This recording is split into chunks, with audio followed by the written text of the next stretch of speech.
Ռուսական սանկցիաները լավ առիթ եղավ, որպեսզի որոշակի դրամական հոսքեր խոսեն դեպի Հայաստանը, մեր տնտեսություն արագ աճի եւ զարգանա, իսկ հիմա արդեն իր հերթին ռուսական սանկցիաները էական խոչընդոտ են ստեղծում մեր տնտեսվարողների համար։ Հայաստանում անցած շաբաթ տեղի ունեցավ իրադարձություն, որը կարող է գլխովին փոխել մեր երկրի զարգացման ընթացքը,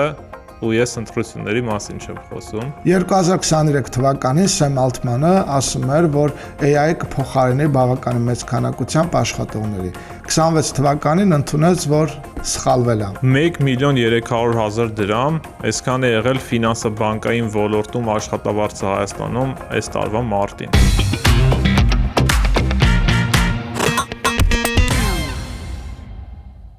Տնտեսական պատերազմներից մինչև AI հեղափոխություն։ Այսօր ֆինանսական բանականությունում շատ հետաքրքիր թեմաներ են, այնպես որ բաժանորդագրվեք How to be YouTube-յան ալիքին, ակտիվ եղեք մեկնաբանություններում, գնացինք։ Դե ինչ առաջարկում եմ սկսել տնտեսական պատերազմից։ Ռուսական սանկցիաները լավ առիթ եղավ, որպեսզի որոշակի դրամական հոսքեր խոսեն դեպի Հայաստանը, մեր տնտեսություն արագ աճի եւ զարգանա, իսկ հիմա արդեն իր հերթին ռուսական սանկցիաները էական խոչընդոտ են ստեղծում մեր տնտեսվարողների համար։ Բոլորիս հայտնի է, որ Ռուսաստանի սննդի անվտանգության տեսչությունը շատ տարօրինակ ձևի անընդհատ ու բոլոր տարբեր մթերքների մեջ գտնում է ինչ-որ անհամապատասխանություններ, արգելում է ներմուծումը դեպի ՌԴ։ Օրը 2 անգամ պարբերականությամբ։ Մի հատ առավոտ են հայտարարում, մի հատ երեկոյան։ Այդ մոտավորապես կարող է նույնիսկ գերազանցում է Ռուսաստանի նկատմամբ սանկցիաների կիրառման արագությունը, ամեն դեպքում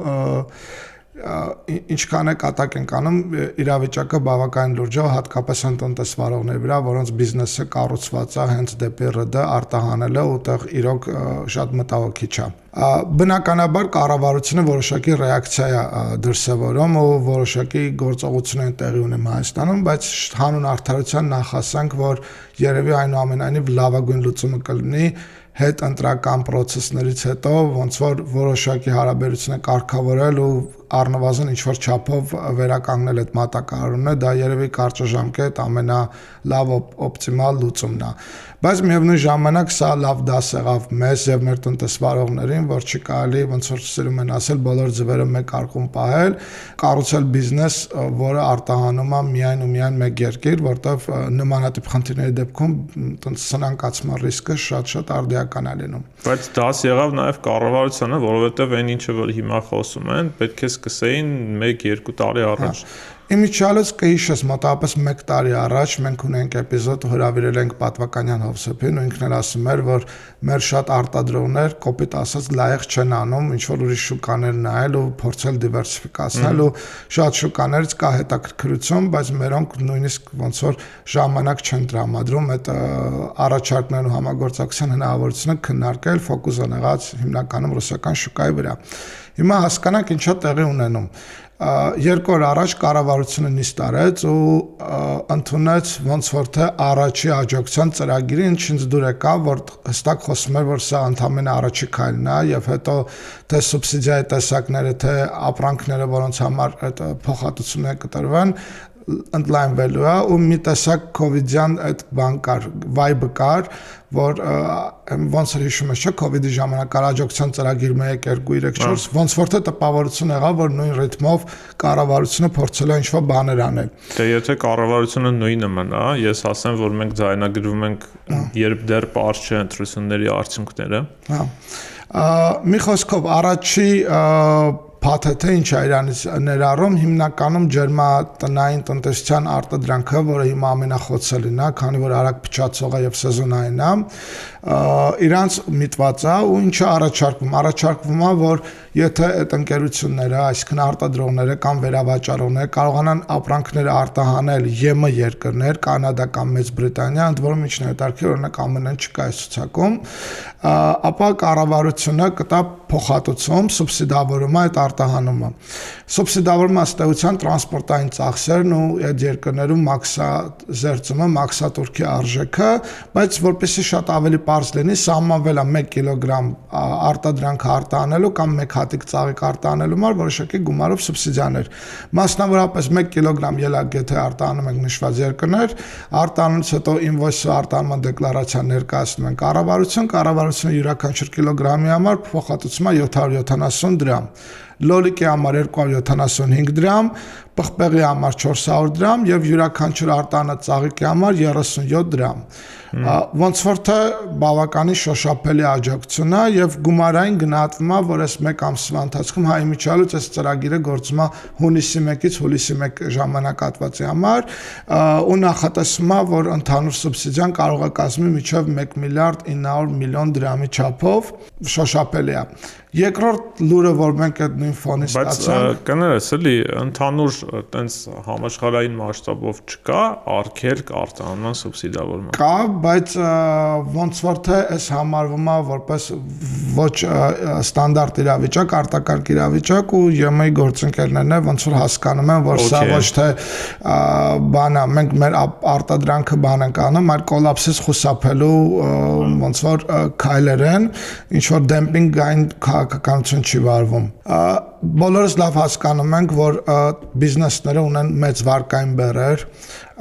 ու իրանց սնանկացումը կարող շղթայական ռեակցիայով լուրջ հետևանքներ ունենա, որտեղ իրանք սնանկանում են չեն կարողանում կատարեն իրենց վարկային պարտավորությունները, այդ նշանակում է բանկային սեկտորը ընդհանրապես մտնում է ռիսկի տակ եւ բանկերները իրենց հերթին ունեն ինչ-որ միջազգային գործընկերներից վերցրած գումարներ, այդտեղ տենց ոնց որ շղթան ամենակարճը նկարագրեցինք, բայց ինքը իրական շատ ավելի մեծ ու լայն է։ Երկրորդ լուրը, որ ստացանք, ԵՄ ըստեյության բանը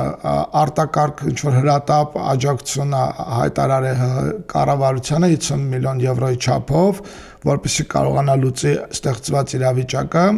ԱԳՆ նախարար Արարատ Միրզոյանը կառավարության նիստի ժամանակ ասաց, որ ակտիվ բանակցություններ են վարում ԵՄ գործընկերների հետ մաքսատուրքերից ազատելու եւ ինչ որ շուկաները բացելու հայկական արտադրողների համար եւ կա եւս մեկ նախաձեռնություն ներդրումային խորհուրդը սպայն քարտեզագրում է Հայաստանում գործող արտադրող եւ վերավաճառող այսքան արտահանող ընկերություններին հավանաբար B2B համագործակցություններ օգնելու է կառուցել, ինչը նորից շատ խրախուսելի է ու իմիջիայլոց կա ձևաթուղթ, որ կարան կամայական արտադրողներ իրանց տվյալները թողնեն հետագայում այդ process-ից դուրս չմնալու համար, երևի link-ով կդնենք ու ով որ ցանկություն ունի գրանցվել այդ ցուցակի մեջ, անպայման գրանցվեք, միգուցե իրոք լավ հնարավորություններ է բացվելու ձեր առաջ ու դիվերսիֆիկացնելու մեծ հնարավորություն կարող ունենաք ապագայում։ Ոնց որ գլոբալ առումով է սպայն հայտնի լուծումները հետեն, եթե ամփոփենք շատ ակնհայտ է, որ կարճաժամկետում պետք է որոշակի նոր կառավարությունը կամ վերընտրված կառավարությունը, չգիտենք ինչ կլինի, արագ բանակցել, փորձել որոշակի լուծել, մեղմել առկա խնդիրները եւ միևնույն ժամանակ կամայական կրիզիս նաեւ հնարավորություններ է եւ միգուցե այսն իրավիճակն է, որ մեր տնտեսվարողներն կարողանան նոր շուկաներ գրավել, ինչու ոչ եթե դիմացի կողմն է պատրաստ է որոշակի օժանդակություն ցուցաբերի մեղմի պահանջները եւ բացի մեծ շուկան, մեծ հաշվով կարող է երկարաժամկետ նաև ոնց որ օգուտով դուրս գանք, այդ տենց շատ բարդ է սպայն կանխատեսելը, բայց այնուամենայնիվ կամայական բիզնես պետք է օգտագործի կամայական հնարավորություն, ինչ որ կա ու այսօր ստեղծվում է։ Բայց երևի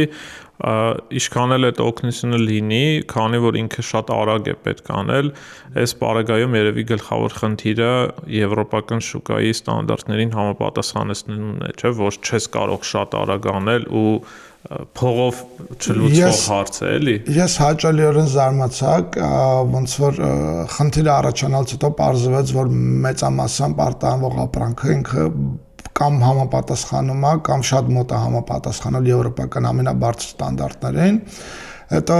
որոշակի ռեպորտաժներ նայեցի, հարցազրույցներ նայեցի, իրոք զարմացած է, թե վերջի տարիներին ինչքան շատ է զարգացել ջերմոցային տնտեսությունը ու ինչքան որակական փոփոխություններ են տեղի ունեցել, նաև այն կադրերը, որ նայում ենք հենց ջերմոցներից արած, նաև ջերմոցային տնտեսության սեփականատերերն էին հարցազրույցներ տալիս, օրինակ ինձ համար բացահայտում էր, որ մենք շատ ակտիվ օգտագործում ենք տարբեր տեսակի միջատների բազմացում, որոնք որ ուտում են այլ միջատներին, որոնք որ բուսակերներ են, այսինքն մսակեր ու բուսակեր միջատներ կան, զարգացնում ենք մսակերներին, իրանք ուտում են բուսակերներին ու բուսերը այդ տարբերակով պաշտպանվում են ու այդ նշանակում է թունաքիմիկատներ չի օգտագործվում, ինչը նշանակում է, որ մեր արտադրանքը ոնց որ հենց այդ էկոլոգիական մաքուր արտադրանքն է լինում ու այդ պրակտիկան փաստորեն բարձր ջերմոցային տնտեսություն դա հեշտ է ավելի անել, որտեղ փակ է եւ մի տարածքում դրանց բազմացնելը ոնց որ ավելի հեշտ է։ Դե ամեն դեպքում ես կարծում եմ, որ ոչ բոլորին է դա վերաբերում, հա, այսինքն կան ընկերություններ, որոնք հասել են այդ կետին, բայց հիմա հենց այդ բարդ քննությունն է լինելու, եթե սա երկար ձգվեց, շատերը, ովքեր դեռ չեն հասել, չեն ցանկացել կամ իրոք ժամանակը դեռ չի բավարարել, որ հասնեն աճի այդ կետին, հիմա կարող են ուղղակի վերանալ։ Բայց հանուն արդարության պետք է ասենք, որ վերջի տարիներին նաև էկոնոմիկայի նախարարությունը մի շարք ծրագրեր է իրականացրել, հենց ոնց որ այդ smart գոմերի, ինտենսիվ այգիների, ջերմոցների ոնց որ մոդեռնիզացիայի եւ նոր տեխնոլոգիաներ ներդնելու ու երևի թե դա էլ է լավ պարարտ ստեղծում, որպեսզի մենք կարողանանք այդ որակապես լավը անենք ու երևի թե նույնիսկ արտադրանքի մի մասը հնարավոր լինի արտահանել, այն մնացածը կգնա ներքին սպառման ու լավ մոտիվացիա կլինի մյուսներին շատ ավելի արագ անցում կատարել ավելի բարձր ստանդարտների։ Հայաստանում անցած շաբաթ տեղի ունեցավ իրադարձություն, որը կարող է գլխովին փոխել մեր երկրի զարգացման ընթացքը, ու ես ընտրությունների մասին չեմ խոսում։ Ուրեմն սա միանգամից նույն թեմայով երկու իրադարձության մասին է խոսքը։ Նախ Գագարին գյուղում բացվեց Elevate AI գործարանը, որը 512 Nvidia GPU-ներով հագեցած data կենտրոն է AI-ի համար հենց, եւ նաեւ Firebird ընկերությունը ներկայացրեց իր աշխատանքների վերջնական փուլում ինչ իրավիճակ է եւ հայտարարեց գործարկման ժամկետը արդեն հուլիսի 15-ից ընկերությունը սկսելու է ծառայություններ մատուցել։ Ուրեմն այս մասին շատ ենք խոսել, բայց մի շարք մանրամասներ պարզ դարձավ ու նաեւ այսպես պատկերը գնալով ամբողջանում է նախ հասկանանք որոնք են այն գլխավոր գործոնները, որ այս ամեն ինչը դարձնում է յուրահատուկ մեր երկրի համար։ Առաջինը դա պահանջարկն է։ Աշխարհում այս ռեսուրսի պահանջարկը այսօր ամեն տարի մի քանի անգամ մեծանում է, հա, որպես օրինակ բերեմ, Nvidia ընկերությունը աշխարհում այդ չիպերի արտադրող գլխավոր ընկերությունը, որը նաև աշխարհի այս պահին ամենաբարձր գնահատվող ընկերությունն է իր կապիտալիզացիայով, դեռ անցած տարվա վերջին իրենք 2026-ի կեսի արտադրանքը, որ դեռ չէր արտադրվել, արդեն վաճառել էին ու հիմա արդեն Յենսեն Հուանգը, այն Կոժից Կուրտկով ձյաձը, ասում է, որ 2027-ին իրենք ընդհանրապես 1 տրիլիոնի պատվեր են ունենալու։ 1 տրիլիոն դոլարի պատկերացնում ես ինչ թիվ է։ Ու այսօր հայտնի դարձավ նաև այն, որ նույն Firebird AI-ն էլ, որը առաջին փուլում 6000 GPU է օգտագործելու, բայց ինքը այս պահին ունի 25000 GPU-ի պահանջարկ։ Այսինքն առաջին փուլի իրենց արտադրանքը ամբողջությամբ վաճառված է արդեն ու արդեն նայում են դեպի երկրորդ փուլ։ Ու դրա մի մասը գնել է ՀՀ կառավարությունը, գնել է ստարտափ էկոհամակարգի համար, ինչը էլ է տենց աննախադեպ է ու շատ մեծ հնարավորություն է տալու նաև ոնց որ մեր էկոհամակարգին արագ զարգանալ ու ունենալ նվաճումներ արհեստական բանականության օգտագործման ոլորտում։ Ես անընդհատ իմ մոտ գալիս է համեմատությունը նավթի հետ, որովհետև մենք այսպես նաև ցավով կարող ենք նշել, որ հասկացել ենք այս տարիների ընթացքում, թե նավթը ինչպես կարող է մի երկրին առաջ տանել ու նավթի առաջին պարամետրերից մեկն այն է, որ ինքը միշտ ունի պահանջարկ, հա, ու այսօր մենք ստանում ենք մի արտադրանք, որը միշտ չասենք, բայց գոնե այսօրվա աշխարհում ունի նույնպիսի անհակ պահանջարկ։ Տեսանելի ապագայում ոնց որ թե չենք պատկերացնում որ չունենա ու այդ շատ լուրջ ռեսուրս է ստեղծում, ընդ որում եթե հաշվի առնենք, որ այն ինչ-որ պլանավորում ունենանք, մտնենք աշխարհի top 5 պետությունների մեջ մեր ռեսուրսներով, այդ ֆանտաստիկ արդյունք է։ Երկրորդ կարևոր գործոնը, առանց որի էլի չէր լինի, դա ռեսուրսն է, որ մենք ունենք, այս դեպքում ինքը էներգետիկ ռեսուրսի մասին է։ Ուրեմն առաջին երկու փուլը իրար հետ Firebird պրոյեկտի հայտարարվեց, որ պահանջելու է 140 մեգավատ հոսանք, որը հենց մոտավորապես այն ավելցուկն է, որ Հայաստանը այսօր ունի։ Ու փաստացի դա լուծելու է այդ էներգիայի ավելցուկի խնդրը, ու արդեն հետագա երրորդ փուլը եթե լինի, դա էլ կլինի խթան, որպեսզի էներգիայի նոր աղբյուրներ Հայաստանում փորձեն ստեղծել։ Եվ նույնպես կարելի է ռեսուրսի այսպես մեջ ներառել այն, որ այս երկու դատա կենտրոններն էլ ստեղծվել են ցուրտ կլիմայական պայմաններում, որը հովացման հարցը որոշակի մեղմացնում է, եւ կոնկրետ երկուսի դեպքում էլ փակ շղթայով հովացում է լինելու, շատ պարզ որ բացատրենք ավտոմեքենայի հովացման պես, հա, այսինքն ոչ թե ինքը անընդհատ նոր ջուր է վերցնելու, այլ մի անգամ ջուրը վերցնելու է ու անընդհատ այսպես շրջապտույտով հովացնելու։ Անտիֆրիզի լոգիկայով։ Այո։ Երրորդ կարևոր գործոնը, առանց որի հնարավոր չէր լինի, այդ իրականում աշխատանքային կամ մարդկային կապիտալն է։ Մի կողմից հայտարարվեց, որ աշխատանքների մեծ մասը, չնայած միջազգային մասնագետների ներգրավման, բայց արվում է հայ մասնագետների կողմից, ինչը որ շատ կարևոր է ու փաստացի նաև այս փուլերի իրագործումը թույլ կտա մեզ ավելի մեծացնել որակը եւ քանակը աշխատանքային ռեսուրսների, շատ այսպես էլի խոսակցական լեզվով ասած, Հայաստանում կլինեն դատա կենտրոն ինստալ անողներ, հա, sense կոպիտ ասած, որը նաև տարածաշրջանում կարող է պահանջարկ, ոչ միայն տարածաշրջանում կարող է պահանջարկ վայելել։ Մյուս չորրորդ կարևոր գործոնը այն է, որ այս գործը ինքը արտահանման համար արգելքներ չունի, այսինքն Լարսը փակ է, Ռուսաստանը ինչ-որ բան է որոշում արգելում, սանիտարական նորմեր, սա դրա վրա չի ազդում, ինքը ինտերնետով վաճառվող ռեսուրս է եւ դա իրականացվելու է Team Telecom-ի կապուղիների միջոցով 4 Հայաստանից դուրս եկող կապուղիներ ունեն, ժամանակին ցանցը ուժեղացրել էին ու նաև խոսում էր Team Telecom-ի ներկայացուցիչը, ասում են այն ժամանակ մեզ հարցնում էին ձեզ ինչ պետք է այդքան հզորություն, այսօր հենց դրա համար էլ պետք եկավ։ Ու վերջինն էլ երևի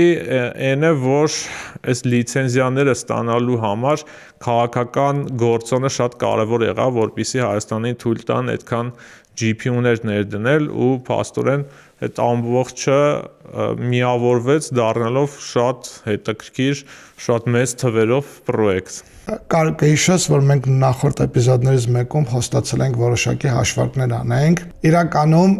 Firebird-ը շատ ժլատ է ֆինանսական ինֆորմացիա կիսվելու հարցում ու շատ դժվար է ինչ-որ բան գտնել, բայց փորձել ենք ինչ-որ ընդհանուր մոտեցումներից որոշակի հաշվարկներ անենք, բայց բաներ կա, որպեսզի լինի շատ ավելի արժանահավատ, ոնց որ առիթ կունենանք թիմի հետ շփվելու որոշակի հարցերի պատասխան ստանալու, հետո միանշանակ շատ ավելի մանրամասն կանենք, բայց մոտավոր ինչ-որ մի բան, որ պատկերացնենք, թե ինչ ծավալի բիզնեսի մասին է խոսքը գնում։ Ես հաշվարկներ եմ արել, որ մենք ունենալու ենք 50,000 GPU։ Դա երկրորդ փուլի մասին է խոսքը, ինքը տարվա վերջին պատրաստ կլինի եւ մյուս տարվանից կսկսի ծառայություններ մատուցել։ Nvidia-ի կայքից գտել եմ, որ բանը դարակաշարերը ռեքերը որ կան, մի հատի վրա 72 հատ տեղավորվում է GPU-ները ու մեկ այդ դարակաշարը ինքը ժամ օգտագործում է 142 կիլովատ հոսանք։ Հետո այս դատա կենտրոնների բիզնեսում կա նաև գործակից, որ մեկ դարակաշարը ինչքան որ հոսանք է օգտագործում, նաև իրան սպասարկելու հովացնելու համար կա գործակից, թե հավելյալ ինչքան է օգտագործվում, տենց ամենատարածվածը 1 ու 2-ն է։ Այդ ենք վերցրել հաշվարկի հիմքում վերցրել ենք, որ քանի որ բանը ըստ էության ինչ արտադրանք է, վաճառանքը վաճառելու է GPO-ից օգտվելու 1 ժամվա իրավունք։ Ու կոչվում է GPO ժամ, հա։ Արժեքը վերցրել ենք $5.5 1 ժամ GPO-ի համար, ինչը այս պահին ոնց որ գործող սակագնից մի փոքր էժան է, քանի որ մենք ենթադրում ենք, որ մեծածախ վաճառքների դեպքում նաև որոշակի զեղչ է լինելու, միջինացված։ Վերցրել ենք հոսանքի գինը, միջինացված 33 դրամ առանց ԱՀ-ի, ինչի համար, որտեղ ըստ էության մենք գնելու ենք հոսանքը ԱՀ-ով, Firebird-ը վաճառելու է իր արտադրանքը արտահանելու է, ստացվում է, որ ինքը Հայաստանում գրեթե վաճառք չունի ու այդ դեբետը, որ NDS-ինքը ստանում է, պետությունից հետ է ստանալու, հա, այսինքն այդ էֆեկտը բացառելու համար, որպեսզի չշեղվենք։ Ու այդ ամեն ինչը հաշվի առնեմ, նաև հաշվարկել ենք, որ այն 5 միլիարդը, որի մասին խոսում ենք, ինքը լինելով 70-30 համեմատությամբ 70 GPO-ների վրա գնալու 30 մնացած ինֆրաստրուկտուրան կառուցելու, հաշվարկում նաև վերցրել եմ, որ ըստ էության նմանատիպ օբյեկտ շահագործելու համար պետք է մոտավորապես 350 աշխատակից։ Իրանք մինչև 1000 աշխատակից են ունենալու հայտարարվել է։ Իմ հաշվարկում ամեն դեպքում 350-ն է դրած, բայց դրածը բավականին բարձր միջին աշխատավարձով $40,000 տարեկան, երևի դա կկոմպենսացնի։ Այնուամենայնիվ այն հզորությունը, ինչ որ մենք ունենալու ենք այն գնով ինչ որ կա, այդ ենթադրում է ֆանտաստիկ մեծ եկամուտ։ Ինչքան։ Սա ասեմ մեկ վարքյան, եթե հզորության 100%-ը վաճառվում է, այսինքն ինչքան որ կարող են վաճառել ժամ, GPU-ի աշխատանքը։ Այդ ամբողջ հզորությունը ամբողջ տարին վաճառվում է, այդ տարեկան $2 միլիարդ 400 միլիոն եկամուտ կարա գեներացնի։ Եթե վաճառվում է 90%, դա մոտավորապես $2 միլիարդ 168 է, եւ եթե վաճառվում է 80, ապա դա մոտ $2 միլիարդ եկամուտի մասին է խոսքը։ Թվում է թե շատ մեծ թվեր է, բայց կա նաև իր ծախսային մասը։ Ծախսային մասի մեջ շատ էական տեղ է գրավում այդ GPO-ների ամորտիզացիան, այսինքն այն արժեքը, որ մենք գնել ենք, կոպիտ ասած այն 5 միլիարդը, որ դրվել է, պետքա տարի դուրս գա եւ ծախսագրվի։ GPO-ների համար վերցրել եմ ոնց որ 5 տարի, այսինքն 5 տարում որպես իրանք իրան ծախսը հանեն։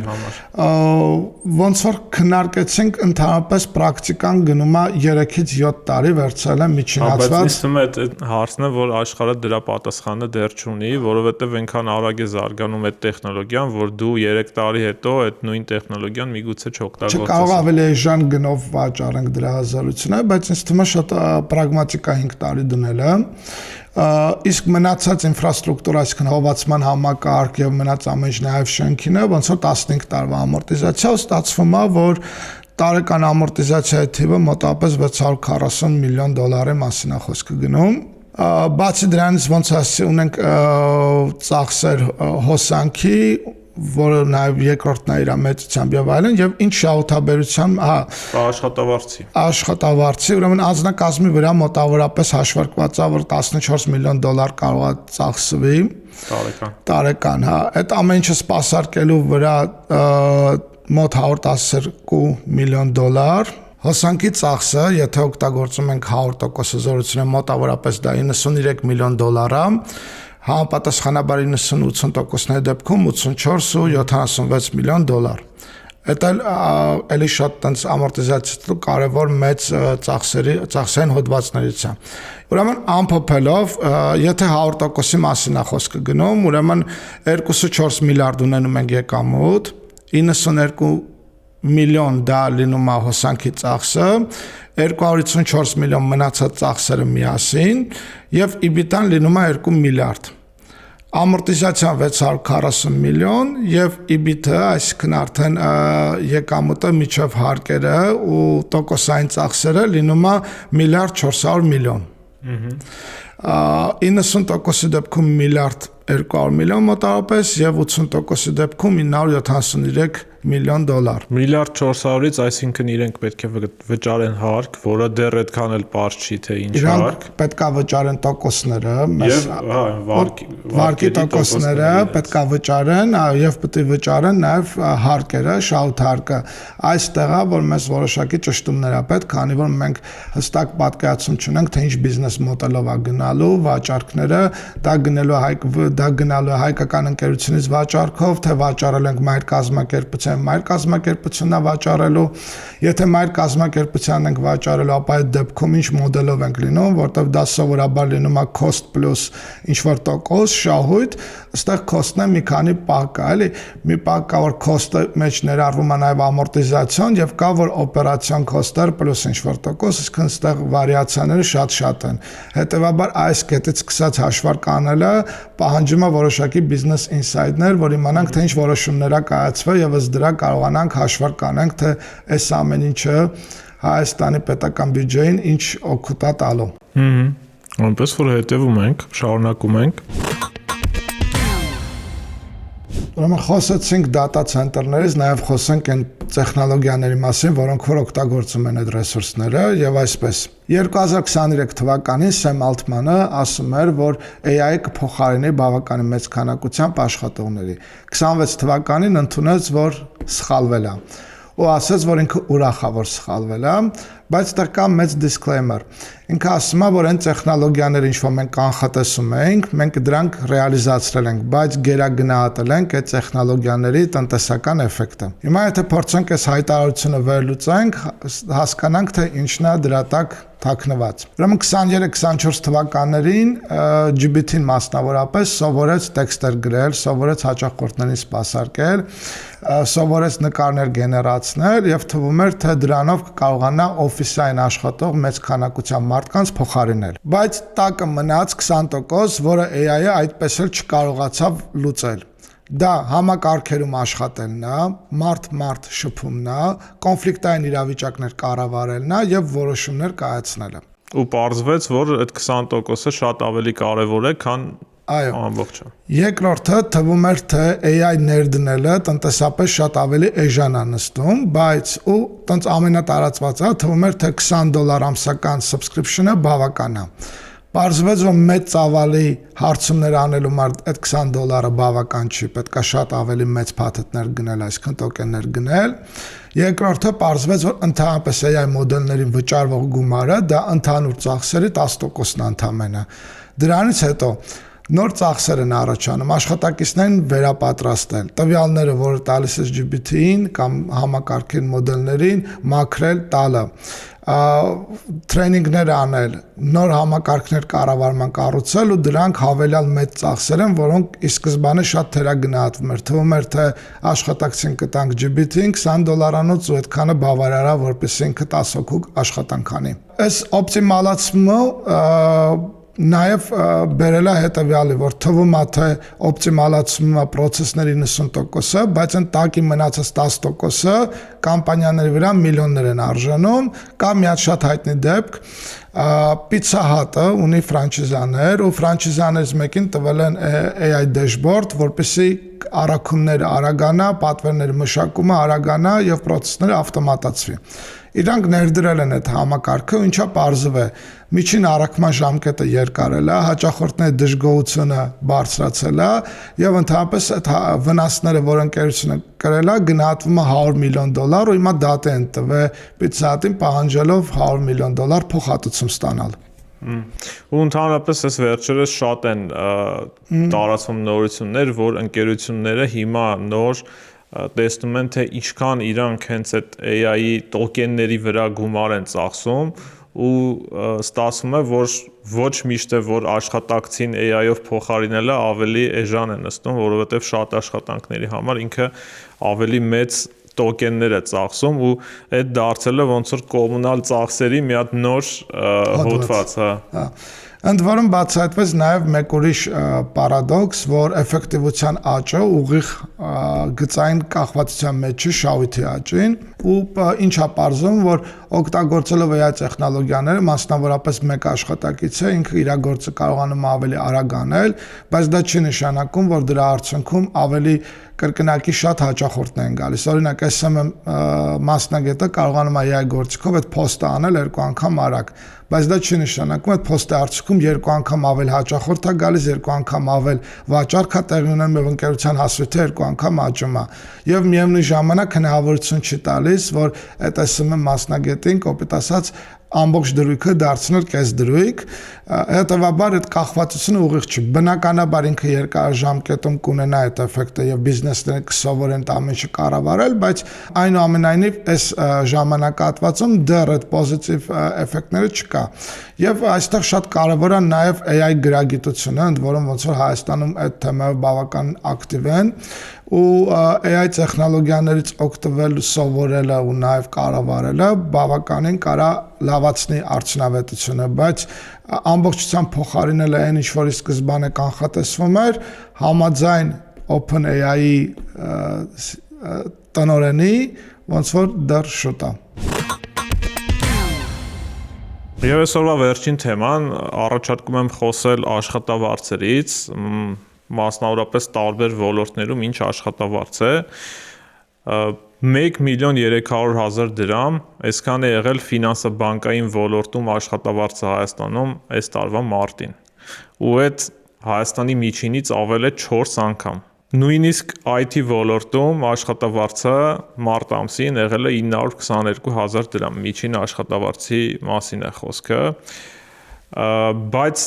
սա միշտ չէ, որ այսպես է, եթե նայում ենք տարեկան կտրվածքով, սա այն ամիսն է, երբ ֆինանսա-բանկային ոլորտի աշխատավարձը զգալի բարձր է, այսպես ասած բոնուսների ամիս է, հա, տարեկան հաշվետվությունները կազմում են, պատկերացում է լինում տարեկան շահույթի եւ բոլորին աշխատակիցներ, որոնք դրանից տոկոս ունեն, ոնց որ միանգամից ստանում են։ Այո, ես ուսումնասիրել եմ ֆինանսա-բանկային ոլորտում աշխատավարձը տարբեր ամիսների, ավելի ճիշտ եռամսյակի վերջին ամսվա համար է միայն տալիս վիճակագրական ծառայությունը թիվ, ուրեմն 2025 թվականի հունիսին աշխատավարձը եղել է 902.000 դրամ ֆինանսա-բանկային ոլորտում, սեպտեմբերին 679.000 դրամ, դեկտեմբերին 1.229.000 դրամ եւ այս տարվա մարտին արդեն 1.299.000 դրամ։ Զգում ես ինչ տարբերություններ է, հա, տարբեր տեսակի բոնուսներ ունեն, այսպես ասած։ Եվ նաեւ տարիներով, հա, եթե գանք 2023 թվականին ֆինանսա-բանկային ոլորտի միջին աշխատավարձը 763.000 դրամ էր, 2024-ին հասել էր 905.000 դրամի։ 2025-ի միջինացված տվյալը դեռ չունենք, բայց ոնց հասկանում եմ, ինչպես խոսում էինք շահույթների մասին, որ տարեստարի բարձրանում էր, նույնպես եւ բարձրանում է նաեւ քո ասած նաեւ շահույթից բխող բոնուսի չափը, հա։ Ընդ որում, եթե վերցնենք top 5 ամենաբարձր վարձատրվող ոլորտները, երկրորդ տեղում IT-ն էր, ասեցի 922.000 դրամ, երրորդ տեղում հանքարդյունաբերությունը 585.000 դրամ, չորրորդ տեղում մշակույթ զվարճանք կատեգորիան է 395.000 դրամ, բայց որպեսզի տպավորություն չստեղծվի, թե թատրոնի աշխատողները շատ բարձր աշխատավարձ են ստանում, ասեմ, որ այս կատեգորիայում են ընդգրկված նաև խաղադրույքների գործունեությամբ զբաղվող ընկերությունները, դրա համար այստեղ էլ շատ համեմատաբար բարձր թիվ է եւ 5-րդ տեղում պետական ոլորտն է, հա, որտեղ 393.000 դրամ է միջին աշխատավարձը։ Ինձ ուրախացնում է, որ պետական կառավարման ոլորտը մտնում է top 5-ի մեջ, որովհետեւ դա շատ կարեւոր է ու ես օրինակ գտնում եմ, որ իրոք պետական կառույցներում պետքա բան անեն, նախ աշխատակիցների թվականակը քչացնել եւ միջին աշխատավարձը էականորեն բարձրացնել, դա կարա էականորեն փոխի պետական կառավարման որակը ու այս են ոլորտներից է, որի աճը ես իրոք համարում եմ, որ շատ կարևոր է։ Հավանաբար տեղից թիվի մեջ մտածեն նաև են հայտնի պարգևավճարներ, որը շատ են չարաշահում ու խոսում, բայց դա պետք է հասկանանք, որ նույն այդ մարդկանց աշխատանքային պայմանագրի մի մասն է կազմում ու նորմալ է այդ պարգևավճարները, կարևոր է որ գործ անեն եւ դրա համար ստանան։ Ընդ որում պետք է հասկանալ, որ այս ֆինանսա-բանկային ոլորտի այս 1.300.000 դրամ աշխատավարձը ինքը շատ տարբեր բաշխում կարող է լինել, հա, այսինքն բանկերի ղեկավարներ կլինեն, որ տասնյակ միլիոն դրամների աշխատավարձներ կունենան, բայց միևնույն ժամանակ այնտեղ էլ կլինեն, ասենք, չգիտեմ, 120.000 դրամ ստացող աշխատավարձներ եւ այս ոլորտում զբաղվածների քանակը 26746 մարդ է, ինքը ընդհանուր աշխատաշուկայի 3.3%-ն է։ Ֆինանսաբանկայինը։ Այո։ IT-ին 46000 հոգի է զբաղված IT եւ կապ, այսինքն ստեղ տելեկոմներն են մտնում նաեւ այդ ոլորտում, ամենաշատը առևտրի ոլորտում զբաղվածներն են 137000։ Մի հատ հարց տամ, օրինակ հիմա բանը վիճակախաղային ոլորտը ինքը այս բաշխման մեջ IT-ի մեջ է, թե մշակույթ եւ զվարճանքի մեջ է, ենթադրում եմ։ Եվ մյուս խոշոր ոլորտը, որտեղ էլի քանակով շատ են, 131000 հոգի կրթության ոլորտում է զբաղված, բայց ինչն է ցավալի, որ այնտեղ միջին աշխատավարձը ընդամենը 180000 դրամ է։ Ես ասեմ, որ Հայաստանում միջին աշխատավարձը ընդհանուր 329000 դրամ է 2025 թվականի մարտի տվյալներով եւ դա կեղտոտ աշխատավարձն է, այսինքն հարկերը ներառյալ։ Ու մի հատ էլ շատ հետաքրքիր այսպես տվյալ, որ ըստ ընկերության չափի, հա, ուրեմն Հայաստանում կա 332 ընկերություն, որն ունի 250-ից ավել աշխատող եւ այդ ընկերություններում, այսինքն աշխատակիցների թիվը ընդհանուր աշխատաշուկայի 32%-ն է եւ նրանք վճարում են միջինում 490000 դրամ աշխատավարձ։ 250 ընկերությունում 332 ընկերությունում, որոնք ունեն 250 պլյուս աշխատակից։ Եվ վերջին ինսայթը նաև գենդերային հավասարության համար պայքարողների համար, ուրեմն ֆինանսների ոլորտում այդ 1.300.000 դրամ միջին աշխատավարձներ, բայց կանանց միջին աշխատավարձը 917.000 դրամ է, իսկ տղամարդկանցը 1.888.000 դրամ, այսինքն տղամարդկանց աշխատավարձը 2.1 անգամ ավել է կանանց միջին աշխատավարձից։ Այս էլ ենթադրում եմ գալիս է նրանից, որ բանկային համակարգում ղեկավար պաշտոններում ամեն դեպքում հիմնականում տղամարդկանց թիվն է, հա, մեծ եւ դրանից նման տարբերություն է գալիս։ Իսկ օրինակ ինչն է հետաքրքիր, շինարարության ոլորտում կանանց աշխատավարձը միջին աշխատավարձը ավելի բարձր է, քան տղամարդկանցը, կամ էլեկտրաէներգիայի ոլորտում էլի տղամարդկանցը զիջում է կանանց աշխատավարձին։ Այսինքն այդտեղ չփորձան գտնել գենդերային անհավասարություն, ավելի տրամաբանական բաշխվածություն ըստ պաշտոնների։ Դե ավելի շատ ըստ աշխատանքի բնույթի, հա, շինարարությունում եւ էլեկտրաէներգիայում ավելի շատ այսպես բանվորական ուժը, որ ավելի ցածրավարձ է տրվում եւ հետեւաբար միջինի վրա էական ազդում է։ Այո։ Այսօրվա ֆինանսական բանականությունը այսքանն էր, եղեք ակտիվ մեկնաբանություններում, գրեք ինչի հետ եք համաձայն, ինչի հետ ոչ եւ անպայման հավանեք այս տեսանյութը եւ բաժանորդագրվեք մեր ալիքին, որպեսզի նորից հանդիպենք։